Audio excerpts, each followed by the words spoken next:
কথাগুলো মনোযোগ সহকারে শুনবেন। দেহ তুমি না আমারে কইছিলে যে আমারে বলে সোনার কানের তা বানিয়ে দিবে, তাহলে আজকে সোনার ঘরে ন যায় যাই সোনার কানের তা বানাবার নিয়ে দিয়েছে।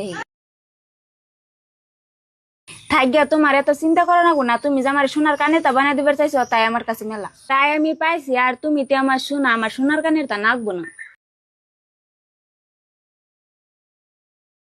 হ্যালো মা, কও কি করস গেদি? কি করুম, ভাত খাইতেছি। কি দিয়ে ভাত খাস? ওই যে মাংস দিয়ে আর মাছ দিয়ে। ও তাহলে ভাত খা, তোমার খাওয়ার পর আমি ফোন করুম নি। ও বৌমা তাহলে রাহি, আমি ভাত খাই। রাহ।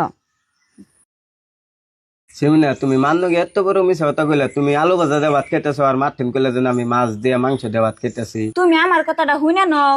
না শুনুম না, তুমি কও মিশা কথা কে নিকে কইলে। আমি মান্যকে কে নিগে মিছা কথা কইছি, এখন যদি আমি মারে কইতাম যে আলু ভাজাতে ভাত খাইতেছি, হুইদা ভাত খাইতেছি, তাহলে মা চিন্তা করতো আমার মেয়ে বোন জামাই বাড়িতে হিরম কষ্টে আছে, তাইতে চিন্তায় রাত্রে ঘুম পাড়া হারতো না, তাইতে আমি মিছা কথা কইছি। আর তাই মারে কইলাম যে মাছ মাংস দিয়ে ভাত খাইতেছি, তাই মা আর চিন্তা করবো না, হার রাত শান্তিতে ঘুম পাড়াবো। আর মিছা কথা কইছি তাই কি হয়েছে, আলু ভাজা দিয়ে ভাত খাই আর মাছ মাংস দিয়ে ভাত খাই, তোমার কামাই টেহা দিয়ে তো খাইতেছি।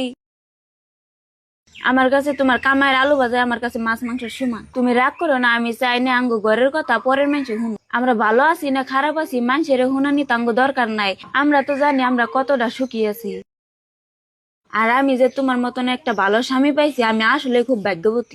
আমি যে তোমার মতন স্বামী পাই, আমি যে কত খুশি, আমি তোমার কইয়া বুঝি হয় না। জীবন চলার পথে ভালো সময়ও আসবে, খারাপ সময়ও আসবে, কিন্তু খারাপ সময়কে খারাপ সময় বলে মনে হয় না যদি নিজের জীবন সঙ্গীটা আদর্শবান, বুদ্ধিমতী ও ধৈর্যশীল হয়।